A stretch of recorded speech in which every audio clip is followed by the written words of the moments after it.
Russia continues to advance its military industrial capacity. They continue to build up their combat strength on the ground, and they continue to gain more strength. At the same time, we have the West backing down, or actually not even backing down. The West is showing itself to be more weak, while the West, especially NATO, is trying to project strength and power. In the process of doing that, they're actually exposing just how weak we actually are. All of this, of course, continues to work against the Ukrainian side because the Russian side sees it. They recognize the truth. As Commander Steve Jeremy on our show often says, Russia is operating policies based on reality, and the West is operating based on political preference, what we wish to happen. It's more like a movie script. And we talk about that several times in the past, but as we're going to show you in this show today, there are some really tangible results of this, and it's all bad for the Ukraine side. Let's start off, first of all, with a speech given earlier today that was publicized by the Kremlin, where President Vladimir Putin went out to explain that his industrial capacity is not just expanding, but it's also increasing in capacity. The defense industrial complex continues to operate in an intensified mode across nearly the entire range of manufactured products. And the key, top priority task remains unchanged, providing all necessary supplies to the units and formations involved in the special military operation. At the same time, Russia continues to rank among the top 5 leaders in the global arms market and maintains its leading export positions in many areas. This once again confirms the quality, reliability, and effectiveness of the military hardware produced by our defense manufacturers.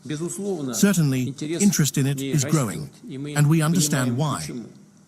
After all, practically the entire range of Russian weaponry, from detection and strike systems to air defense, aviation, unmanned systems, and armored vehicles, has proven its effectiveness, undergoing rigorous testing not only at training grounds or during exercises, but most importantly, on the ground, in frontline conditions, in real combat.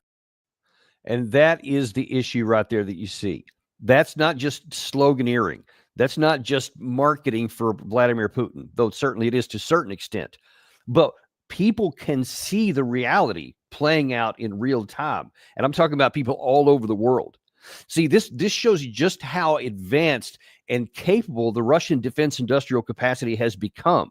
Not only are they able to continue to maintain an advantage of the 3 to 10 to 1 in some categories of weapon systems and ammunition on the front line, artillery systems, at least a parity in drones, a significant improvement. We saw General Cavoli a month or two ago publicly admit that Russia is building, I think it's like 1,500 tanks a year, several thousand armored vehicles of other different types, etc., while the other side, the Ukraine side, can't match any of that. Now, arms countries all over the world that want to buy arms are looking at this. They're seeing, how is the Western stuff performing? Because now it's no longer just marketing materials and brochures. Now it's like, all right, you got apples to apples on the battlefield. How is the M1 tank performing? How is the Challenger performing? How is the Marder performing? How is the Patriot system performing vice the S-300, S-400, et cetera, on the Russian side, vice the Russian fighter jets compared to the F-16, compared to the MiGs that the Russians fly, et cetera. All these things they get to see, and they see all of them seem to be moving toward the West, not toward the East. Everything that the West has done has not stopped the Russian onslaught. Everything that the West did in 22 and 23 did not break through the Russian defenses. Now then, since that time, the Russians have been moving forward in a methodical attrition warfare. People see this stuff works. They see the Russian technology advancing rapidly, going through multiple iterations and evolutions, continuing to evolve. You see in the drones, we showed you a show just a couple of days ago where a drone operator talked about how they're actually conducting, both tactically as well as technologically, how these capabilities are advancing. The people around the world, they see them working. They see our side not working so much. And we may say, well, that's just because the Ukraine side isn't as good as using them. But then we also simultaneously say that the Ukraine side is fighting really well, that they're very brave and they're highly trained by us, etc. So if our equipment and our training are losing on the battlefield, with the Ukraine army being the largest in Europe, by the way, I'm not sure if you're aware of that, but they are by far the largest army and allegedly the best trained and best equipped. But you see the Russian side continuing to win. So does other people. What this also tells you is that, right, he said in that clip there that Russia's there in the top 5. I checked the stats before we came on air today, and depending on what arms dealer you want to look at or what website that compiles all that data stuff, Russia was either the number 3, the number 5, or one had them below number 5 in one case. But in any case, depending on how you count it, they are at the top, meaning that now well into the 4th year of war, they're able to provide a surplus of what's needed to keep their war fighters going on and enough to sell overseas. And buyers around the world are calculating this stuff works pretty good. So it's diminishing our marketing capacity. It's diminishing how many people even want our stuff and accelerating what the Russian side has. What this does altogether is it is really increasing the confidence on the Russian side. And this is probably part of what has led Vladimir Putin to say, you know what, we're going to open yet a new front in the north. Речь идет и о Курской области, и о Брянской, и о Белгородской областях, которые также пострадали и подвергаются обстрелам. Причем цели противник выбирает, как правило, не имеющие военного значения. Мирные объекты, дома, людей. И события сегодняшнего дня только подтверждают то, что мною было только что сказано. При налетах дронов, действиях диверсионно-разведывательных групп охотятся за гражданским транспортом, включая автомобили скорой помощи, сельхозтехнику. Гибнут и получают ранения и женщины, и дети. Уже говорил, что было принято решение о создании необходимой буферной зоны безопасности вдоль границ. So he is now opening a buffer zone in the north. Now, let me just show you a map here. This is what he's talking about here. In that upper right-hand corner, you see the group of north, the Chernihiv region, the Sumy region, and the Kharkiv region. That is a huge zone right there. And depending on where on the board you want to look, that is somewhere around a 100-kilometer deep zone that they're talking about. So that is a major, major ask for what the Russian side is planning to do. And of course, that is on top of what they're already doing in the Eastern Front. So this shows you that the Russian appetite is growing and that the Russian command centers led by Putin and his generals calculate they have both the manpower and the equipment and the ammunition necessary to open a complete new northern front. Now, I've seen a lot of assessments these days. We've had Andrei Martyanov, a Russian army expert, come on and talk. I've had conversations with a number of others, and there's a lot of different ideas or speculation about what Russia may do. They may have a big push. There may be a so-called big arrow movement. They may just continue on with the death by 1,000 cuts, etc. It's unclear what they're actually going to do. But what is very clear is that almost whatever they do, the math tells you, the battlefield math tells you that the Russians will succeed at some point. And it's almost hard to consider how they wouldn't, because if Russia has enough manpower to try and open up a 100-kilometer zone of border buffer in the north over 3 provinces, that is another huge territory. I didn't calculate it out, but I would wager that's probably somewhere 700-800 kilometers, maybe 1,000 kilometers altogether. When you look at end to end, another front in the north opened up on top of what you're still doing in the east. Russia apparently has. I've told you several times over the last month or so that Russia has somewhere around 700,000 troops inside Ukraine fighting right now. And then they had another 700,000-800,000 outside of that, inside their own country at several points. And we've often speculated what they may do with that troops. Well, it is starting to appear now that that's what they're going to do. They're going to open up anew. Maybe they're going to be 200,000-300,000 additional on top of that. How's Ukraine going to fight that? Where are they going to get an additional something to match what they're doing in the east? now also simultaneously in the north. I just don't know how they can continue to maintain that. And that just continues on into the diplomatic and the political sphere, because with that confidence that they have the capacity to do that. And by the way, that's also validated by what happened when we had the that American who's fighting on the Russian side as a drone pilot, where he talked about, hey, we got plenty of troops. In fact, we get to take 30-day vacations. We get sometimes rotated off the front to get a chance to rest and relax. So they've got plenty of troops, even within that 700,000 there. Now, if you add another couple of 200,000 or 300,000, the Ukraine side doesn't have that capacity. Many of their units have complained for years, really, that some of the family members on the Ukraine side are complaining and sometimes protesting that their loved ones have never been off the front. They've never been allowed to come home. There's huge desertion rates on top of that, et cetera. Everything auguring against the Ukraine side, which is why you see the Russian side, especially in the diplomatic realm, say, you know what, we're going to push for really everything that we want. So here, of course, the Western side has been for nearly a month now, been demanding an unconditional 30-day ceasefire on the Russians, so that we can then start the process of maybe talking about an end of war negotiation, which of course the terms, they're miles apart on either side of that. But the Russian side is saying, yeah, we're not doing any of that. We're not doing it at all. You're putting the cart before the horse. First, we need to have a treaty, and once it is agreed upon, then we'll decide. But President Zelensky, as President Putin has repeatedly stated, lacks legitimacy. This is acknowledged even within Ukraine.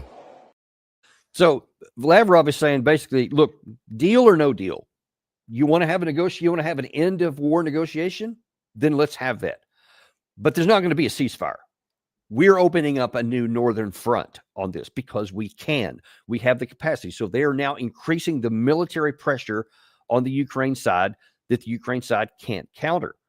And so you see Lavrov saying, if you want to talk, we will. At the moment, as of this morning, the two sides are apparently very close. The Russian side said that they're close to having their memorandum that they're going to submit to the Ukraine side about how they're going to, what their terms are to reach an end of war negotiation. The Ukraine side is working on theirs.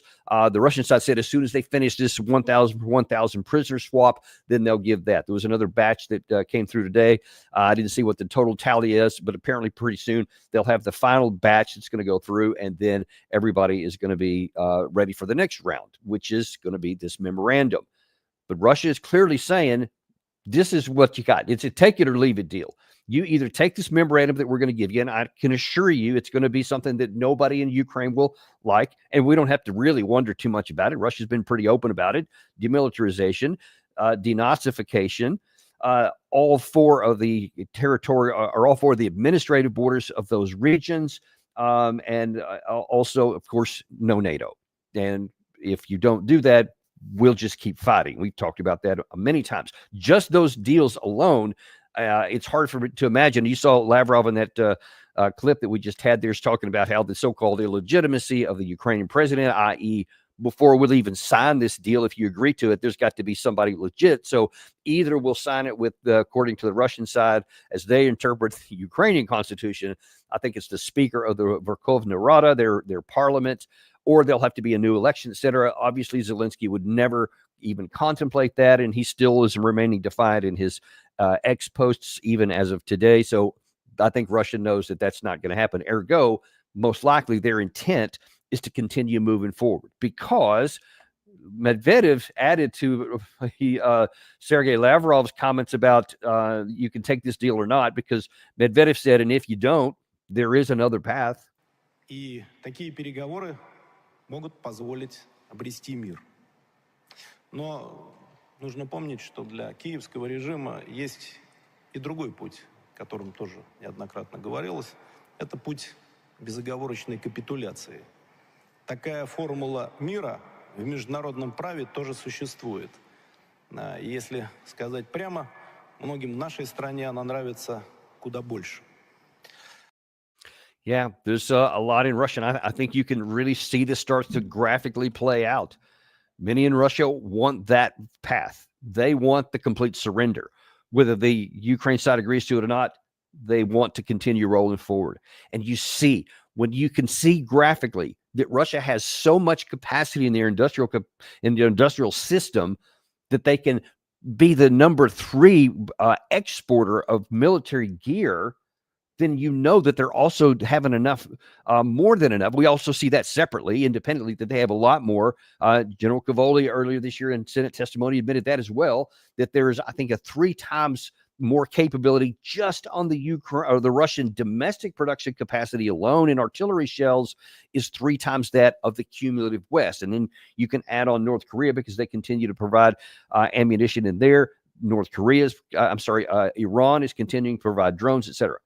All kinds of stuff, everything you want to look at. And they have the manpower. They continue to accelerate and increase the total number because they recruit more per month than they lose in combat. So again, you see why the Russian side is so confident. Here's the problem.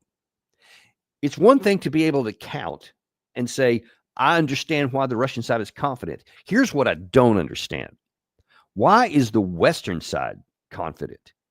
Because are they not looking at the battlefield? Are they not looking at the international trade of arms sales?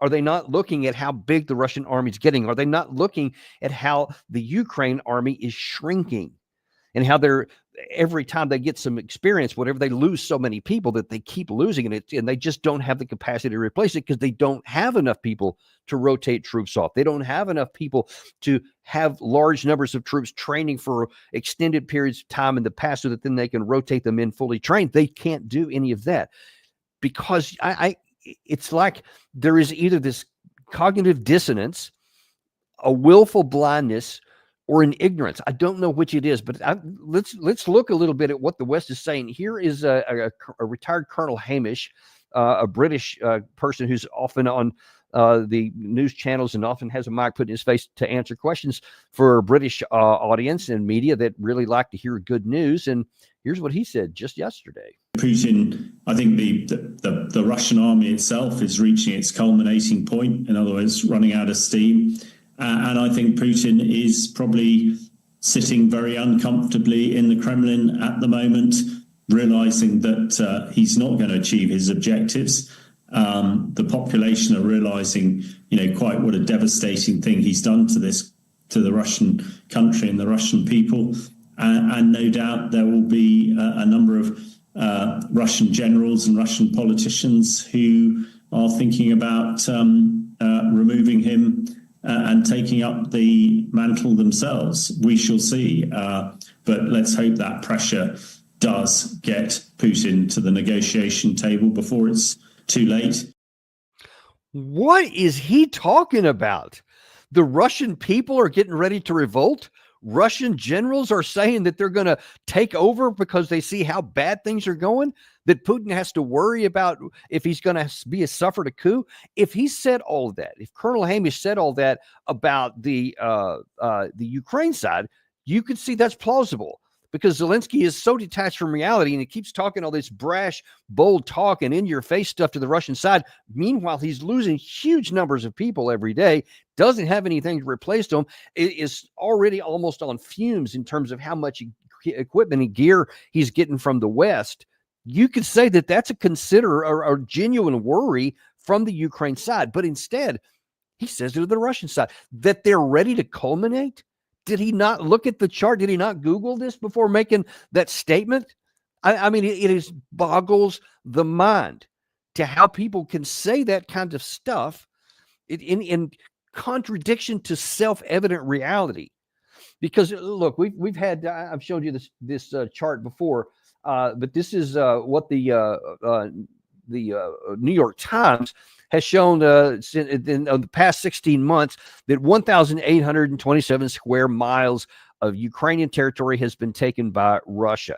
And then they even admit if the losing side runs out of troops, ammunition, its defensive lines may eventually collapse. Well, now no kidding. And that's open source stuff in the New York Times. You don't even have to be looking at classified anything. You don't have to be even a genius. You just have to look at the map and how it's moved for 16 straight months. And look, some people want to gain, I don't understand why, they want to gain a hope and optimism by the fact that there hasn't been a big aerial movement, that the Russian side hasn't done what we perceive that we would do under similar circumstances, which is coming with this, multiple division and army corps kind of situation, shock and awe kind of thing. Because Russia hasn't done it, then that means they can't, number one. And it means that, I don't know, what do they think? That means that somehow magically at some point they'll stop? Even though because it's been publicly admitted by the Ukraine side that they're shrinking every day, they can't mobilize enough people to fill the ranks. And the Russian side has more than enough. I mean, just on the manpower alone, you have to say, well, where do you place hope on the Ukraine side, on the pro-Ukraine side, on the Western side, where you try to build up hope and optimism and try to give reason to continue fighting? I just truly don't understand it. So that was Colonel Hamish talking about, yes, we can gain hope because Russia's about to fall apart. So instead of acknowledging the real stuff, they make up stuff that's self-evidently untrue on the other side. Well, in Senate testimony earlier this past week, Senator Marco Rubio, in answer to a different question, revealed another big problem on our side. Is the president, and are you prepared to pass another supplemental bill to support them? Well, that's a different decision. That's a different question. That's not up for me to decide. The White House would have to make a determination about whether to come to Congress for a supplemental. But everything that's been approved and congressionally appropriated is ongoing. In fact, to the extent that the Ukrainians have asked for anything additional, what they've asked for is air defenses, Patriot units, which frankly we don't have. But we are working closely with our NATO allies. There are NATO allies that do have some batteries of Patriot missiles that they could provide or transfer over to the Ukrainians to defend, for example, the airspace of Kyiv and other places.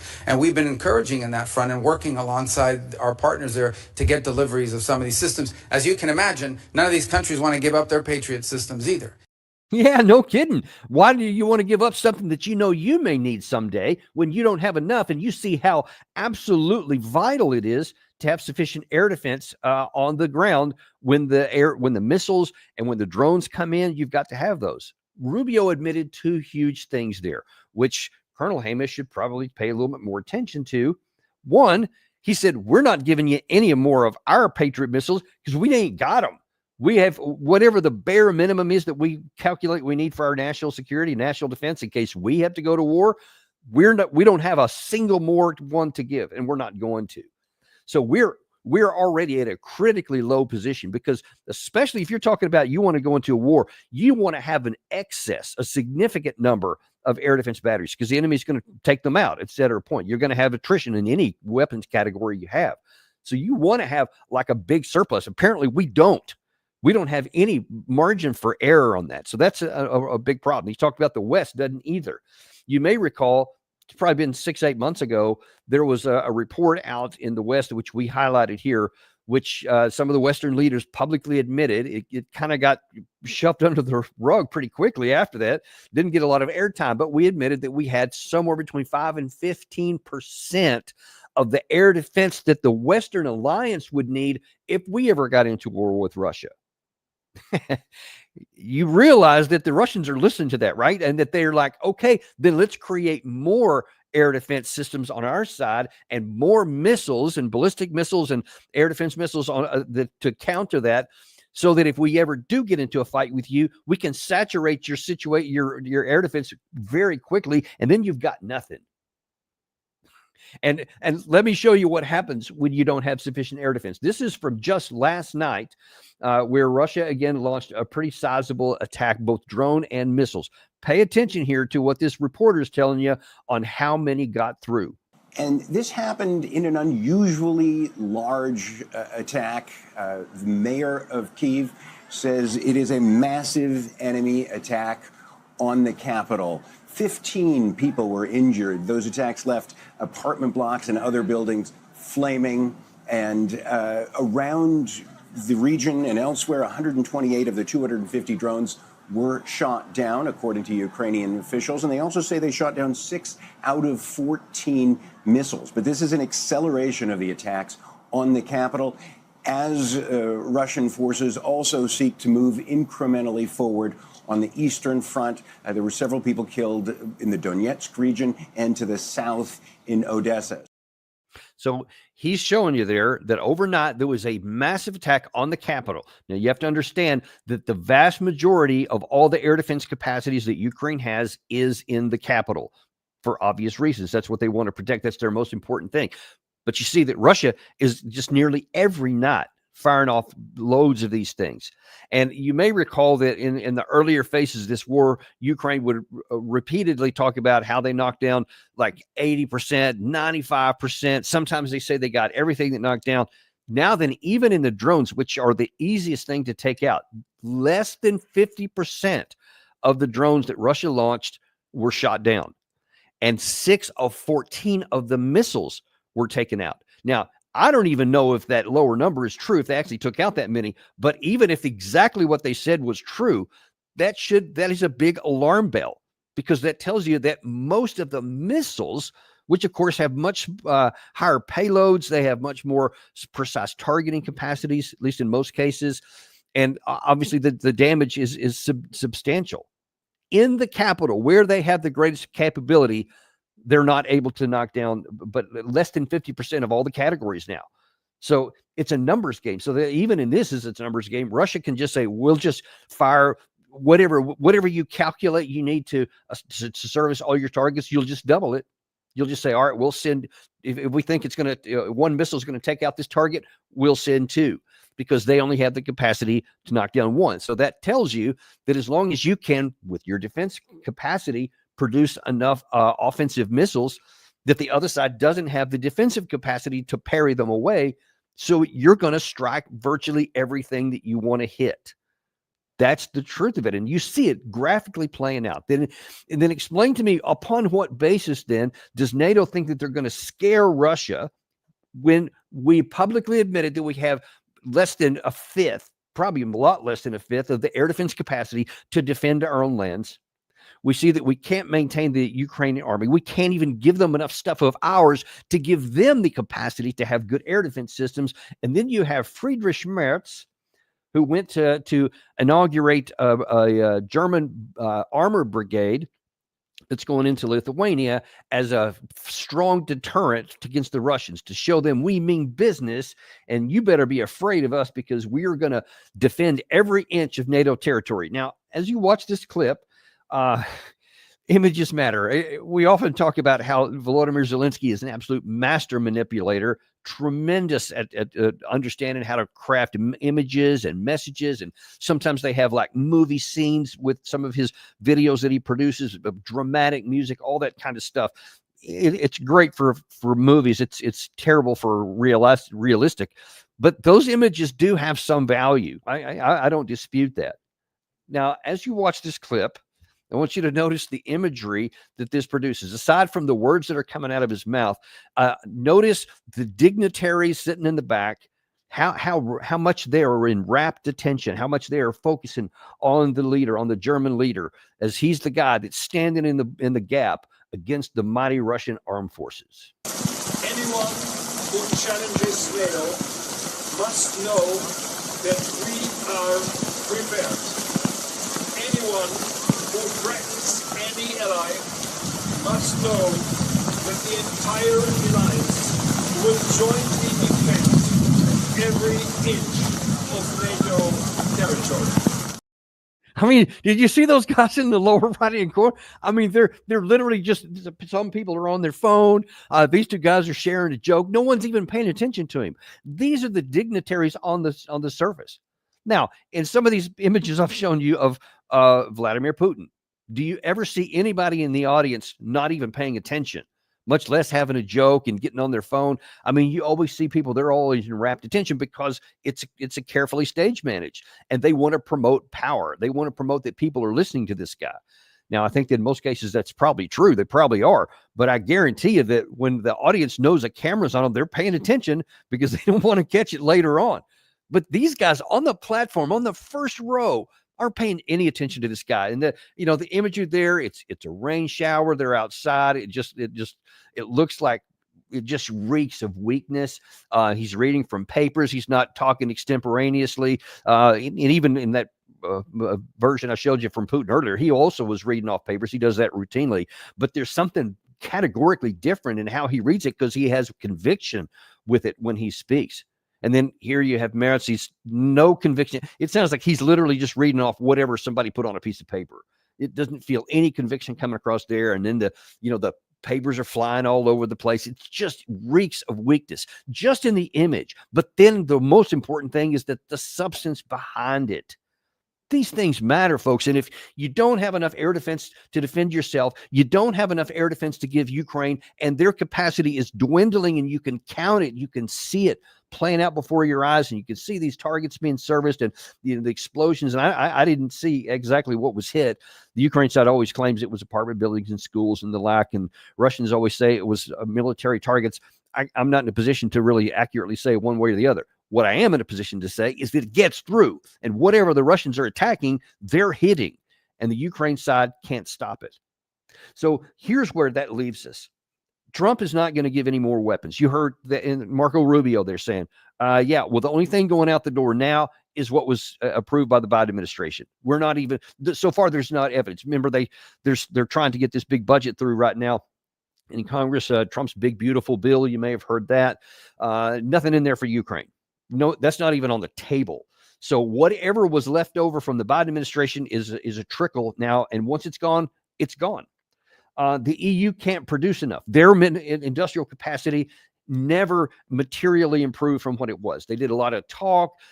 They have done some new contracts. They have improved. They increased some. The United States has increased some, but it's incremental.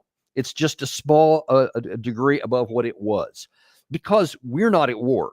And then all these different nations, to include the United States, can't justify to their people why they're going to have this massive increase in defense capacity to create all this new levels of armament when they're not at war. It's one thing to want to support these guys when they're at war, and you'll do that with your excess. But if it's going to cost your country, they're not going to do it. Whereas Russia, for example, it's an existential deal for them. They did whatever it took. That's why they ramped up, I want to say 12% GDP or something like that.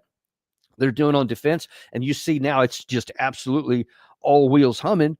Multiple shifts per day. I think it's pretty much a 365, 24/7 situation going on with their capacity right now. Apparently, it could increase even more if they went to full mobilization in the defense industry, which they so far have not. They've just increased their own capacity here, but obviously it's enough. The Western side has not. And it would take years for them to try and catch up. If they did just say, all right, we're going to throw caution to the wind, I don't care what our people say, we're now going to do it. It would take years, multiple, plural years, to catch up to Russia. And obviously Russia would continue going on if you did that. So you see that there is literally no logical, rational path to ever closing this imbalance. Every time you would try to increase, the Russians would mismatch it, and you would always stay on the lower side there. Probably the most important thing is the Ukrainian armed forces cannot offset their losses. They simply don't have enough people left. Russia has no shortage of people. Millions more they could. If things started getting bad, they could go millions more. And like this British colonel I showed you a minute ago, it's a mockery of intellectual understanding to not know anything about Russian history and the level to which they have historically been willing to suffer in order to accomplish their wartime goals. And Russia hasn't suffered a fraction of what previous generations have. So that hasn't even been tested. The Russian public writ large has not suffered anything in this war. So if you think that, I was going to say, if these costs or these losses are going to cause the population to switch, well, we don't know. That's a theoretical too, because they're not. They're succeeding, and that's why it was almost comical, but it was more embarrassing when that British colonel was saying, yeah, there's probably the Russian generals are getting ready to revolt, and they're upset with Putin. He may get thrown out. I think the actual title in the video I pulled that from was a coup could come to Moscow. I mean, that is just absolute sheer fantasy. And folks, it doesn't hurt Russia. They mock us. They laugh at us. They do it all the time. It hurts us because it fools our own people. Because unfortunately, as much as I love this channel and much as I love you guys watching it, I'm very grateful for it. You know, there's, if we have a really good one, we'll have 75, 100,000 people watch this video before it's over. And that's just a fraction of the number of people who will watch mainstream media, who will watch the BBC and Sky News and LBC and some of these others, ABC News here in the US, or Fox News, CNN, all those kind of things. Millions and millions of people, those are the messages that they hear. And so they unfortunately believe a lot of what they see on the screen without actually checking it out, as we do for you. So we show you the evidence to back up what we're saying. You can make your own choices, as we always say, but you're going to make your choices based on the evidence that we provide. These people just make statements like that guy. All he did was talk about I imagine these Russian generals or the Russian people, this, but provided no evidence whatsoever, just sheer fantasized claims. And many people are going to believe it because they want to believe the BBC. They want to believe ABC News, for example. And the more people go down that path, again, we circle always back around to this. Who's the bill payer? Who is going to suffer because of this fiction that we keep putting on this side? Ain't Russians. Well, some Russians, of course, their soldiers are dying in the fight. But the ultimate, it's the country, it's the people, and it's the culture of Ukraine that is paying this heinous price.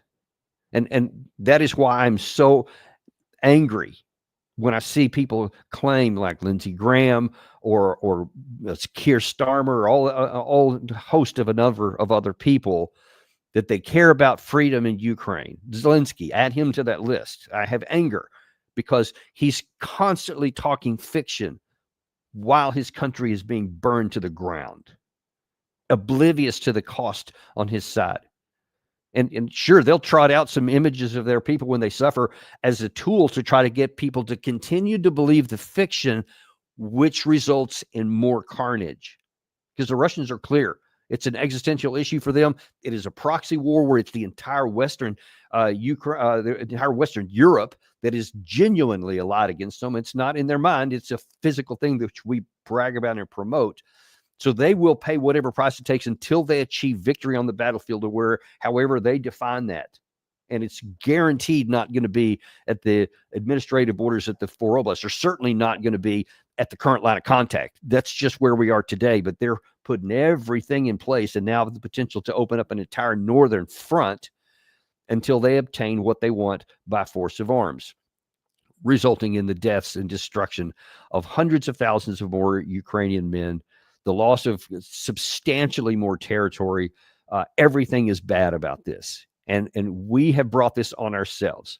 Now, let me be clear on this. The Russian army is the one that's coming on there. So if you love Ukraine, if you love the Western Europe and their way of life, you see the Russians coming on, and I'm going to understand you're going to be angry, because that is the Russian army. They are dropping the bombs. They are killing the people. They are taking the territory. That's an obvious fact. But you have to look at what's driving them, because, hear me, if you love Ukraine and if you love the Western way of life, then you must recognize and acknowledge this. We have had multiple diplomatic off-ramps that could have secured the vast majority of the Ukraine countryside. As a matter of fact, you go back far enough, we could have preserved all of it, to include Crimea, if we had acted properly in early 2014. Everything was on the table to preserve the complete and total territorial integrity of Ukraine. We blew it. We punted. We got rid of it. We're not going to do it. We want more. We don't just want the territorial integrity. We want more, because we want to continue to push the military alliance, NATO, up to the Russian border, despite what they say. And then when you had the war break out in 2022, another off-ramp was lost. It would have only resulted in 2 provinces being lost, in addition to Crimea. So it would have been 3 at that time. We blew that. And then the next opportunity came in June 2024, where it would now have been 4 provinces plus Ukraine, and demilitarization and denazification, etc. It would have been really bad. But now then, it's almost certainly going to be more than 4 oblasts plus Crimea. There's every reason to think that it could be 6, 7, or 8, possibly even more, because of our unwillingness to acknowledge reality. So yes, it is Russia that is moving forward, but yes, it is also our political decisions. Understand this. It is our political decision, our lack of will to acknowledge basic battlefield math, and the people of Ukraine are going to pay the price for it. And believe me, there's going to be some real accounting problems at the end of this, because people are going to want to blame Russia. They want to blame Russia for everything. But our actions have rejected every opportunity that Russia diplomatically offered to end this war before it started, to end this war after it started, to end this war on ugly terms toward the end, and then when even this one, and I've shown you this this comment. Actually, I think I'll actually play it for you in case anybody has missed it. This is Dmitry Medvedev talking about how this is the last chance. As for the current Ukraine, we all know that we are not happy with the current political regime in Ukraine. But nonetheless, this is the last chance to Ukraine to preserve, once the military actions are over, to preserve some kind of statehood or some kind of international recognition as a subject of international law and its right for future development. Now, you have to be careful not to ascribe to the Russian side the same thing that we see on a daily basis on the Western side, which is they're just blather. They're just saying stuff that doesn't mean anything. Everything these guys say is backed up by force of arms, by tangible physical reality. I've told you, I speculated this more than a month ago, and this is the first time I've seen anybody in the Russian government say it out loud officially. This is the last chance. This is almost certainly the last chance, because the Russians are already mentally, and I think that many of them already are past tense, and maybe even Putin already, that we have tried everything diplomatically to end this, and the West will not take any of it. So now then there's no more point in talking. They can't see reality, reason. Zelensky can't see reason. Keir Starmer can't see reason. Chancellor Merz can't see reason, etc. Now then the only thing left is then we're going to take by force of arms what we need. And the Ukraine people will just pay all the price for that. And then the world we're going to have on the other side is going to be one continued to be fraught. I can't imagine any scenario where the West just says, all right, we acknowledge we were wrong. Let's get back to some kind of normalized relations. I've already shown you, Mark Rutte said that's absolutely not going to happen. So what that's doing is, if it's that the Ukraine people have been the bill payers so far, we could be the bill payers in the next phase, which could be another Cold War, which then means we may have to increase defense or feel the need to increase defense spending by substantial margins in an era, in an environment where our economic situation is already very tenuous.